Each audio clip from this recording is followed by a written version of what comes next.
what everybody needs to know. Hey everybody, Scott Walters, welcome to the channel. If you're new, I want to thank you for coming. If you're returning, I want to thank you for your continued support.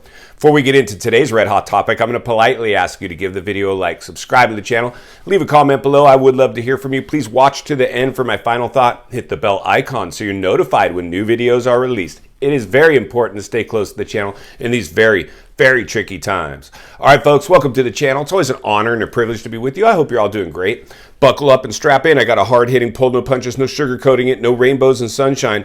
I'm just going to give it to you and give it to you straight. And friends, we have to have a serious conversation today as the U.S. economy, the U.S. housing market starts to spin out of control. This one is getting absolute insane. Buckle up, strap in, hold on to your hats and glasses.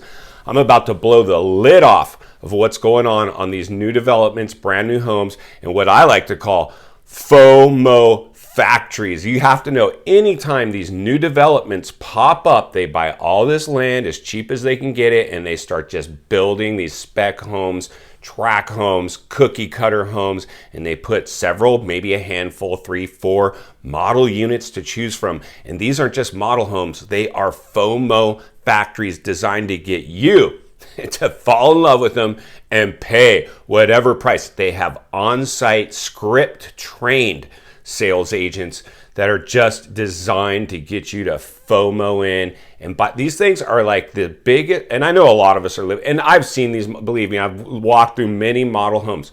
Staged, beautiful. Color schemes, beautiful. I've always said that. You know, a lot of people overspend on their houses, going too big on all their finishes, overbuilding. I always say you never want to have the nicest house on the street. You're better off buying the most affordable house in the nicest area than the nicest house in the not so good area. So one of the things you have to know, first of all, builders are in massive trouble right now. We've seen this, we've reported on this. If you're new, subscribe right away. There has never been a more important time in history to be forward thinking, critical thinking, getting somebody in the industry cutting through the chatter. We saw this in 2008. The builders did the exact same things. This market is clearly trending the other direction. So anybody still out there trying to buy in this environment simply doesn't understand the severity of what's going on out there. I've seen a lot of you have sent me pictures, emails, texts of other agents trying to explain this one away. Oh, our area is different. Those other areas might be in trouble, but this time is different. Or whatever. It's switched to a buyer's market, blah, blah, blah, blah, blah. Listen, agents are designed to sell, especially an agent that relies purely on commissions to pay their bills, and they just drink the Kool-Aid too. So always take everything with a grain of salt. Listen, friends, I'm in a very unique position to cut through the chatter, give it to you and give it to you straight. Why? Because I didn't drink the Kool-Aid in the height of this super bubble. Also, I don't rely purely on commission checks. I've always told you, 95% of all millionaires made their money in real estate, but it wasn't by owning their house, other people's houses. So anytime you buy even your first primary home, no intentions of it becoming a rental, which it should. That should just always be your goal. Honey, let's buy this house, live in it for a few years, and then save money, put a renter in this one, and we'll do it again. We'll do it a couple times until we have a handful of rentals, and then we can retire early. What's wrong with that? Manageability. Would love to do that.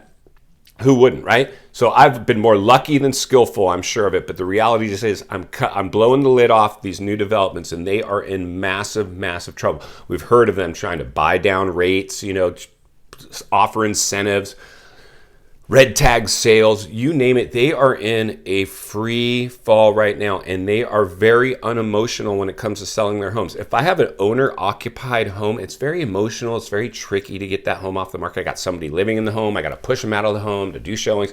These have FOMO factories already on site. And then they were pre-selling a bunch of homes as well. And then they got stuck in production, couldn't deliver the homes. And then they had people started canceling their contracts for various reasons. Either their rates went up or they just saw the writing on the wall. And they're like, price. Can you imagine? That's what just happened to 10 million people. They went into this market, bought at the height. And if you bought in one of these brand new tracks, you bought in the height of the bubble, now you're seeing them liquidate the same house that you just bought for tens, if not hundreds of thousands of dollars less than you paid. You're instantly upside down. We've talked about this. I always have said this.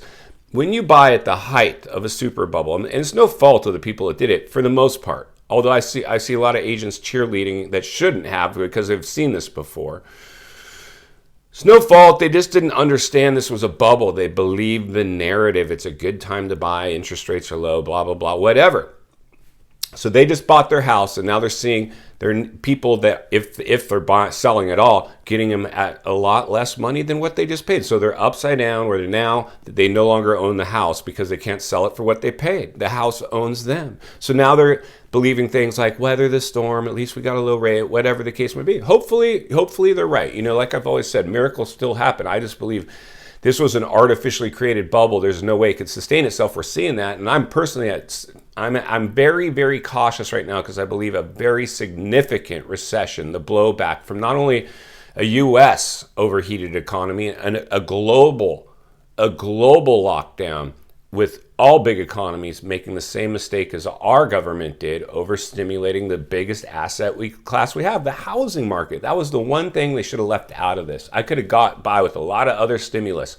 But when you stimulated the housing market by making agents essential, pushing them out to sell, dropping interest rates, and then normalizing it, making agents even think that this was normal. This was insane to me. I just still have a hard time, obviously, stomaching this one. It's just very insane. So what you have to understand right now, if you set foot on a brand new housing tract, first of all, they're in trouble. Second of all, they've suspended any new phases of construction. They're just trying to finish the phases they've already committed to. They're just going to be empty lot lines outside these tracts if they didn't get them all built out. Second, so they have FOMO factories in the form of model homes designed by designers in order to get you to fall in love with the model unit and then go sell you one out in the back 40, wherever it's at. And you're sandwiched in like dominoes, like Legos in these things. There's no yard space typically. They're very cookie cutter. They've crammed in as many homes as they can get. And I don't like these developments for a couple reasons, even though the modern finishes and layouts and color schemes are decent. I just don't like it. I don't like them for a couple reasons. I don't like them primarily. My number one reason is because the ones that just popped up in the bubble, all the new buyers now are all people that bought in the height of the super bubble. So there's a really high likelihood as the market shifts and do what it's doing now, trending the other direction, if we start to see people get in trouble with their mortgages, which it looks like there's a good chance we're going to, if this recession does what it's basically anticipated to do, is get deep, you're going to see people start to foreclose in there. And then you're going to own this house. And even if you can make the payment, you somehow got lucky and weathered the storm and still have your job where others didn't. You're going to be living in a neighborhood that's got a very bad energy in it because people are getting foreclosed on. So even if you don't get foreclosed on, it's hard to roll up and see your neighbors getting evicted, or the sheriff's there, or some agent like me marching around the property for the bank. That's just not a good look for anybody. So I really don't like those new developments like that. So for me personally, I would stay away. I like existing neighborhoods that have some built-in security with people that have owned their home for a long time, maybe even have them paid off, not people that all piled in at the top of a bubble. That is very dangerous, my friends. And final thoughts, I come to you as a friend, as a content creator. Somebody wants to see you not only win in real estate, win in life, understanding when you buy in the height of the biggest bubble artificially produced in world history, it might have some blowback. Buying outside the bubble might quite possibly be the way to go on this one. Even these spec homes, these tracts, in my opinion, I would stay away from them right now. They're going to drag surrounding properties values down with it, because when we take area sales, we got to lump in these tracts too. And so even if you live in a relatively good neighborhood that's been there for a while with existing homes and existing people, those properties are going to get dragged down with it. If I bought in a FOMO factory new tract, personally, I would wait a couple years to see how they weather the potential storm. And then those are really the ones that you'll get pennies on the dollar. This is going to be a really interesting one to play out. Please stay tuned as I do my best to cut through the chatter, report on the things that people are unwilling to report on for whatever reason, and give it to you and give it to you straight. I really want you to understand what's going on out there. These are realistic things. They've happened before. They will happen again. We've always had booms and busts in the markets.